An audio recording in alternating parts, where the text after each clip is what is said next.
1, 2, 3, come on. Ya, selamat pagi anak-anakku.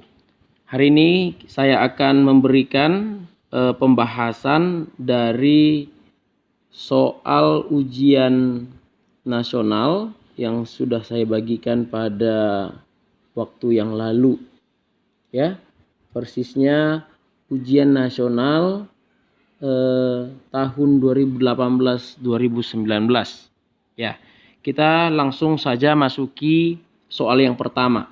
Di sana kita membahas mengenai besaran turunan. Sebelum kita membahas besaran turunan, terlebih dahulu kita harus paham dan tahu besaran pokok. Ya, besaran itu ada dua, ada namanya besaran pokok dan ada besaran turunan. Besaran pokok itu adalah besaran yang satuannya telah ditetapkan terlebih dahulu. Sedangkan besaran turunan adalah besaran yang satuannya diperoleh dari besaran pokok. Nah, inilah merupakan sumber dari semua besaran yang ada di dalam fisika. Ya, oke, ini dia panjang sampai jumlah zat. Untuk penulisan satuannya, ya, ketika kita menuliskan secara keseluruhan, meter ditulis dengan huruf kecil seluruhnya. Ya, kalau kita buat penyingkatan disikatlah seperti ini. Oke, seperti itu dia.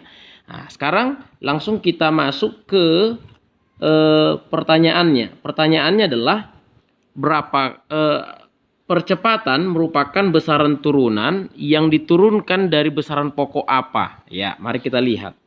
Ya, saya akan turunkan percepatan itu merupakan kecepatan dibagi waktu. Nah, seperti ini. Nah, kecepatan itu sendiri merupakan jarak atau perpindahan dibagi waktu. Itu merupakan rumus dari kecepatan, ya. Nah, jadi di sini rumusnya ada dua, nak, ya. Percepatan itu tadi adalah kecepatan dibagi waktu. Jadi kecepatan itu merupakan ini rumusnya. Perpindahan dibagi waktu. Jadi harus kita turunkan secara mendetail, ya. Nah, jadi perpindahan itu satuannya meter. Jadi kita bikin begini, meter per sekon, waktu sekon, terus dibagi lagi dengan sekon. Ya, maka hasil akhirnya adalah meter per sekon pangkat 2. Nah, ini artinya, ya, ini artinya percepatan itu diturunkan dari besaran pokok. Ya, dari besaran pokok yang mana ini? Meter itu satuan dari panjang. Sekon itu adalah waktu. Jadi percepatan itu merupakan turunan dari besaran pokok panjang dan waktu. Bukan, jadi banyak yang salah dibikin kecepatan waktu. Salah ya, nak, ya. Nah, karena kecepatan itu bukan termasuk besaran pokok. Besaran pokok itu satuannya ini. Ya. Nah, jadi ada 7 besaran pokok, nanti ditambah 2 besaran pokok tambahan.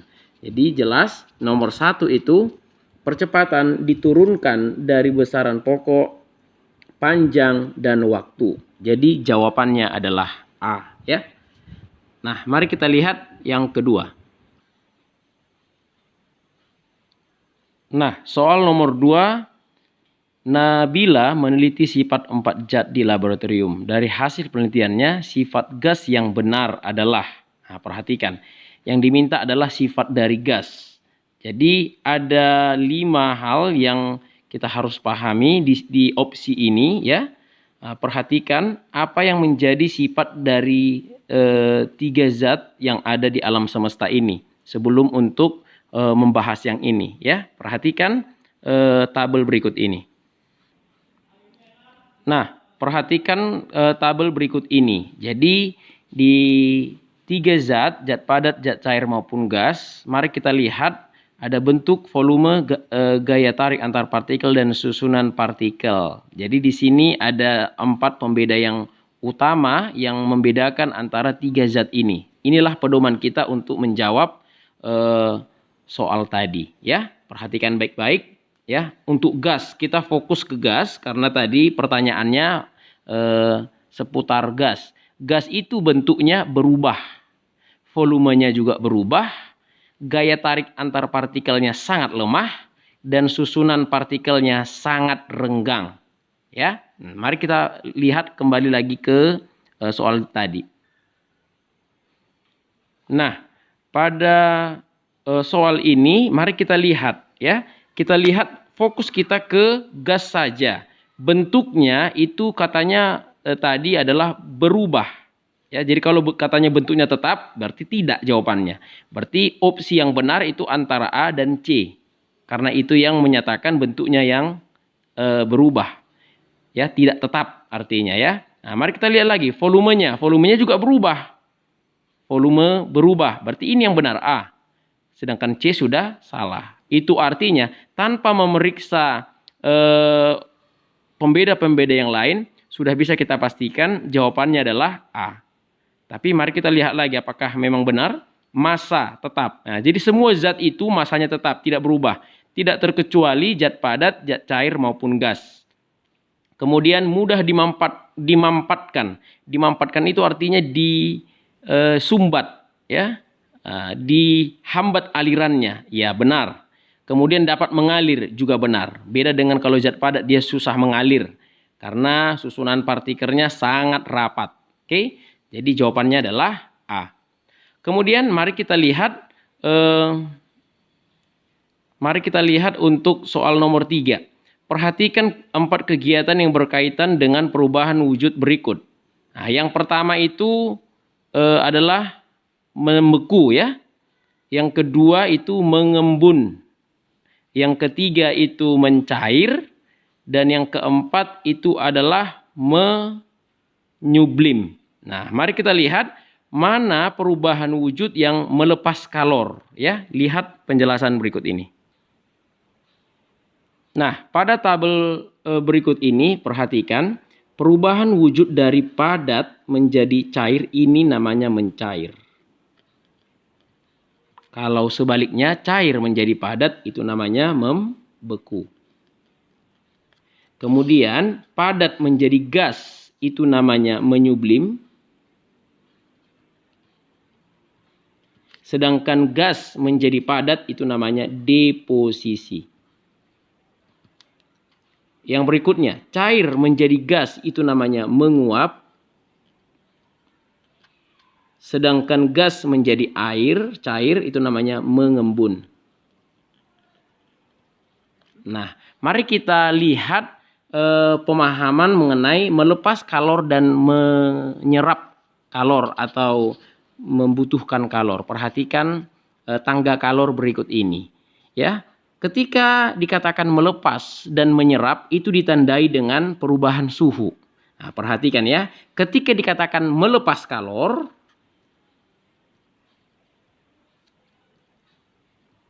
itu ditandai dengan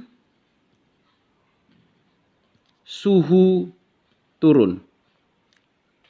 Ya, sedangkan kalau dia menyerap kalor itu ditandai dengan suhu naik. Nah, itu aja yang harus kita pedomani. Nah, mari kita lihat tangga kalor berikut ini. Jadi namanya tangga, kalau dia ke atas naik namanya nak. Kalau dia ke bawah namanya turun.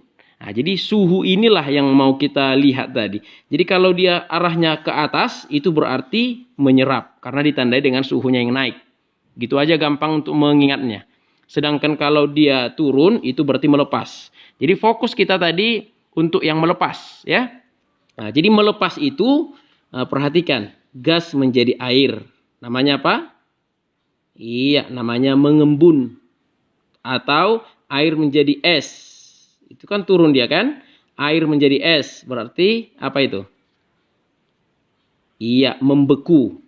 ya, atau gas menjadi padat, ya. Gas menjadi padat, ini dia. Nah, jadi perhatikan, yang saya bulati itu adalah yang melepas kalor. Perhatikan ya nak ya. Yang melepas kalor tadi adalah yang ini, yang suhunya turun. Kalau suhunya turun berarti gas menjadi air. Namanya mengembun. Ini dia. Oke. Air menjadi es. Itu berarti membeku. Ini melepas. Kemudian gas menjadi padat. Ya, gas menjadi padat atau deposisi, itulah yang melepas. Nah, selebihnya itu adalah menyerap kalor. Nah, gampangnya seperti itu. Jadi, kembali kita ke pertanyaan yang tadi, ya. Nah, dari pertanyaan ini dapat kita simpulkan bahwa, perhatikan, ini tadi membeku tadi melepas. Kemudian ini mengembun tadi juga melepas. Berarti jawabannya 1 dan 2. Sedangkan ini adalah menyerap. Oke, seperti itu tekniknya. Nah, sekarang mari kita lihat soal yang keempat, yaitu ini. Air dipanaskan dari suhu 20 derajat Celcius sampai mendidih bersuhu 100 derajat Celcius. Perubahan tersebut diukur dengan termometer Fahrenheit sama dengan. Nah, perhatikan, perubahan suhu yang mau kita cari di dalam Celcius itu adalah 80. Jadi dia berubah dari 20 menjadi 100. Berarti perubahannya adalah 80. Nah, ini kita ubah ke Fahrenheit. Mari perhatikan penjelasan berikut ini.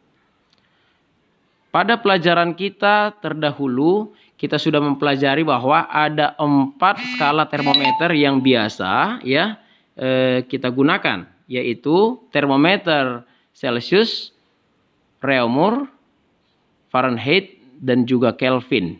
Ya, nah perhatikan. Nah, jadi dari sini dapat kita lihat bahwa range antara Celcius batas bawah sama batas atas itu adalah 100. Sedangkan ini 80, kalau ini 180, dan Kelvin itu 100. Ya, batas bawah artinya adalah suhu yang ditunjukkan oleh tiap-tiap skala termometer ketika dicelupkan kepada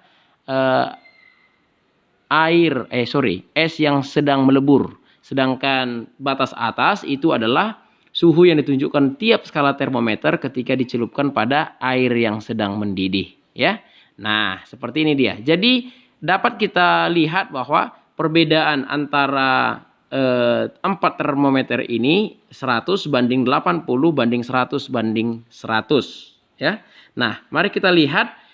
Tadi kita mau hitung, kalau kita mau hitung keempatnya, persamaannya kita gunakan dengan teknik matematik ya. Kita misalkan di sini yang mau kita cari ya, TC, di sini TR, di sini TF, dan di sini TK, T Kelvin. Berarti dapat kita tulis dengan persamaan T Celcius kurang batas bawah 0 per batas atas kurang batas bawah. Lakukan hal yang sama untuk seluruh skala termometer. Ya. Nah, inilah persamaan umumnya. TF kurang batas bawahnya 32 per batas atasnya 212 kurang batas bawah 32. Kalau kita ke Kelvin, TK kurang 273 per batas atas kurang batas bawah. Jadi kalau kita mau sederhanakan, berarti di sini TC per 100 sama dengan TR per 80 sama dengan TF kurang 32 per 180 sama dengan TK kurang 273 per 100. Ya, sehingga hasil akhirnya kita bisa hitung ini sama-sama dibagi 20 ya. Dibagi 20 ini 5, dibagi 20 4, dibagi 20 9, dibagi 20 5. Sehingga hasil akhirnya TC per 5 sama dengan TR per 4 sama dengan TF kurang 32 per 9 sama dengan TK kurang 273 per 5. Nah, tadi yang mau ditanya adalah 80 derajat Celcius itu berapa Fahrenheit. Nah, gampang sekali, tinggal kita padukan yang diketahui dan ditanya ya. Yang ditanya itu TF, berarti kita buat persamaan TF. TF kurang 32 per 9 itu sama dengan yang diketahui itu TC. TC per 5. Gampang kan? Nah, masukkan yang diketahui. Berarti TF kurang 32 per 9 itu sama dengan 80 per 5. 80 bagi 5 itu 16. Ya kan? Nah, sehingga ini bisa kita selesaikan sama-sama dikali 9. Ini juga kali 9, berarti ini habis. Berarti tinggal TF kurang 32 sama dengan 16 kali 9. Kalikan seperti ini. 54 berarti 144. Nah, berarti ini supaya hilang berarti TF-nya itu sama dengan 144 tambah 32. Berarti TF-nya sama dengan 176. Nah, seperti itu teknik mengerjakannya. Nah, jadi jawabannya adalah D, 176. Mari kita lihat soal yang kelima. Perhatikan tabel berikut ya. Di sana yang mau ditanya adalah langsung saja kita fokus ke yang ditanya. Larutan yang bersifat asam ditunjukkan oleh nomor. Nah, perhatikan perbedaan antara asam dan basa. Kalau kita lihat dari perubahan warna indikator kertas lakmus, larutan asam akan mengubah lakmus biru menjadi merah. Sebaliknya, larutan basa akan mengubah lakmus merah menjadi biru. Jadi karena yang ditanya di sini adalah yang bersifat asam, berarti mengubah lakmus biru menjadi merah. Jadi yang merah akan tetap merah. Mari kita lihat yang sini. Kertas lakmus biru ya akan berubah jadi merah. Berarti jawabannya 2 sama 4. Mari kita lihat. Lakmus merahnya tetap merah dan merah. Jadi jawabannya adalah 2 dan 4. D. Oke. Nah, yang berikutnya. Nomor 6. Perubahan fisika ditunjukkan oleh angka. Perhatikan ya nak ya. Perubahan fisika itu adalah perubahan yang tidak disertai dengan munculnya zat yang baru. Ya. Jadi hanya bentuknya aja yang berubah. Ya. Sifat fisiknya semuanya sama. Perhatikan. 1. Kayu kering diubah menjadi kursi dan meja. Nah, dalam hal ini kayu itu hanya diubah bentuknya menjadi kursi dan meja. Ya. Jadi tidak memunculkan atau menghasilkan zat yang baru. Berarti ini merupakan perubahan fisika. Mari kita lihat. Besi berkarat. Nah, ini sudah memunculkan zat yang baru. Berarti ini perubahan kimia. Kertas digunting menjadi potongan-potongan kecil. Berarti ini merupakan perubahan fisika. Buah dibiarkan menjadi busuk. Berarti perubahan kimia. So, jawaban yang benar untuk perubahan fisika adalah 1 dan 3. Jawabannya B. Lanjut kita ke soal nomor 7. Perhatikan berikut ini. Nah, di sini ada konsep atom.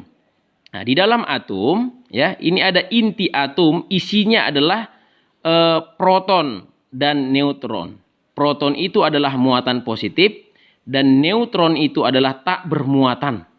Ya, jadi yang tak bermuatan itu disimbolkan yang ini, yang bulat tapi tidak ada isinya, kosong, putih. Itulah neutron. Sedangkan yang bulat hitam yang berada pada di tengah-tengah itu, ini kan isinya inti atom.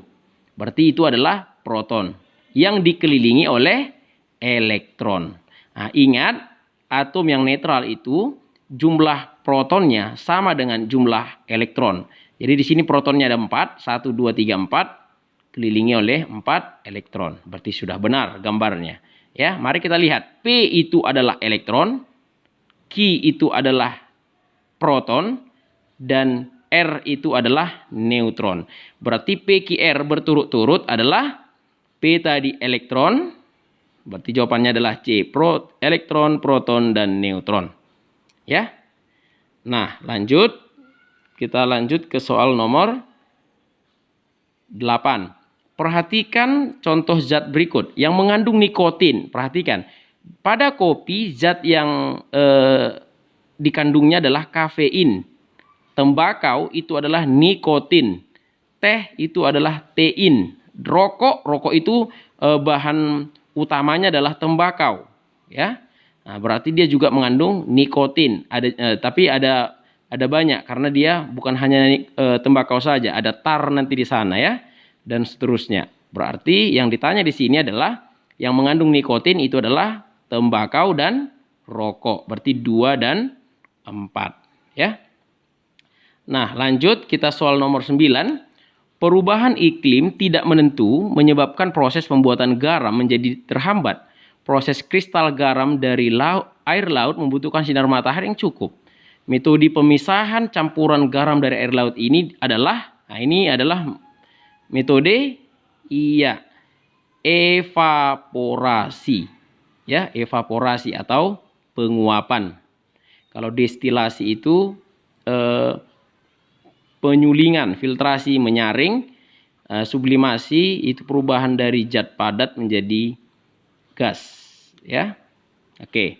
Nah, yang terakhir, mari kita lihat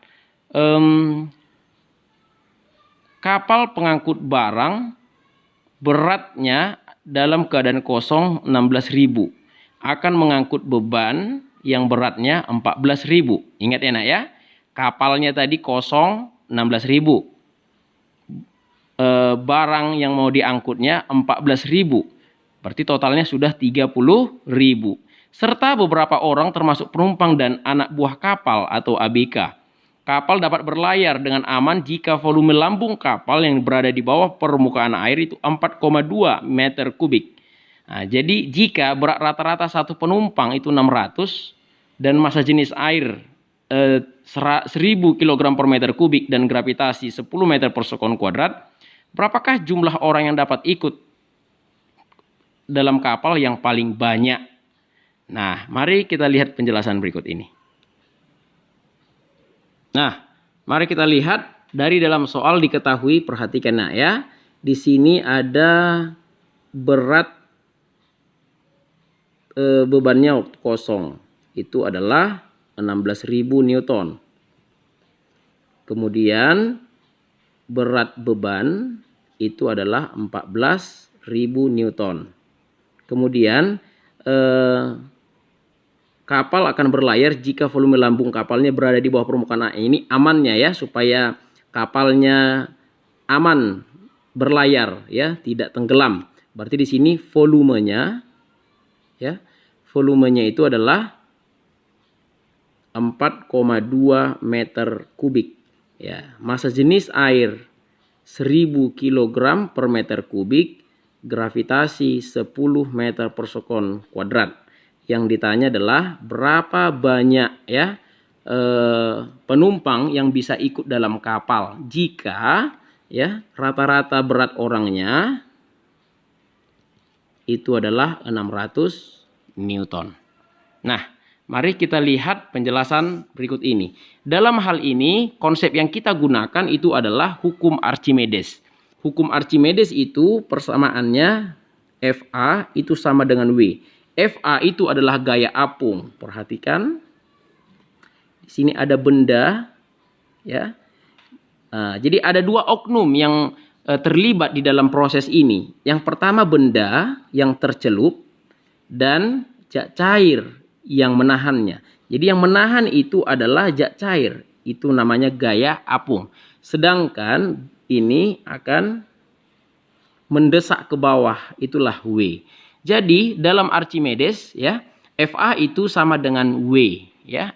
Fa itu sama dengan W. Kemudian perhatikan volume ya, volume benda yang tercelup itu sama dengan volume zat cair yang dipindahkan. Nah, itu yang penting kita pahami di dalam soal ini.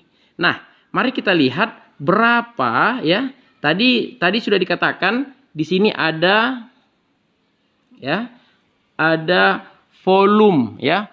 Volume zat padat dalam hal ini kapal yang tercelup pada air ya yang aman. Ya, jadi perhatikan. Mari kita lihat. Berarti di sini FA itu kan sama dengan W. Kita cari dulu FA-nya. Berapakah gaya apungnya ya? FA itu sama dengan Rho kali G kali V. Nah, jadi di sini Rho zat cair ya, Rho air, gravitasi, dan ini volume air. Ingat, volume air yang dipindahkan atau yang didesak itu sama dengan volume benda yang tercelup. Tadi dibuat di dalam soal, yang tercelup itu, inilah volume benda yang tercelup ya. Volume benda yang tercelup itu adalah 4,2. Berarti volume zat cairnya juga 4,2. Jadi kita buat di sini 1000 kali 10 kali 4,2. Berarti di sini 42.000 Newton. Itulah gaya apungnya. Nah, sehingga ketika gaya apungnya 42.000, itu artinya W-nya juga 42.000. Ya, karena FA itu sama dengan W. Ya, berarti beban yang bisa ditahan atau ditopang oleh zat cair itu adalah 42.000 agar kapal itu aman. Sementara tadi di sini ada beratnya waktu kosong, kapal itu kosong 16.000, barang-barangnya itu 14.000, penumpangnya berapa lagi ya. Jadi di sini perhatikan, berat maksimum yang bisa dicapai oleh kapal itu adalah 42.000 ya, sehingga sisanya berapa lagi? Nah, perhatikan, berarti W sama dengan W kapal kosong tambah W beban ditambah W penumpang. Kan begitu enak ya? Nah, perhatikan, di sini tadi 42.000. W-nya yang kosong itu 16.000 Newton. Bebannya kosong ini beban 14.000 Newton. Sedangkan penumpangnya berapa? Ini N kali berapa tadi satu penumpang? Iya, 600 Newton. Ya, kita mau cari berapa banyak orang yang bisa diangkut ya. Berarti 42.000 Newton sama dengan ini ditambahkan 30.000 tambah N kali 600. Berarti ini kita pindahkan ke sini, 42.000 kurang 30.000 sama dengan N kali 600 Newton. Berarti di sini 12.000 Newton sama dengan N kali 600 Newton. Ya, sehingga N sama dengan 12.000 Newton dibagi 600. Newtonnya mati, nolnya 2 mati, berarti 120 bagi 6 itu adalah 20. Berarti jumlah penumpang yang bisa diangkat maksimumnya adalah 20 orang. Nah, itulah penjelasan saya dari 10 soal yang pertama. Mudah-mudahan kalian bisa mempelajarinya dengan baik-baik. Ulangi, karena soal yang sama nanti bisa saja muncul pada soal ulangan harian atau ujian semester berikutnya. Ya, terima kasih.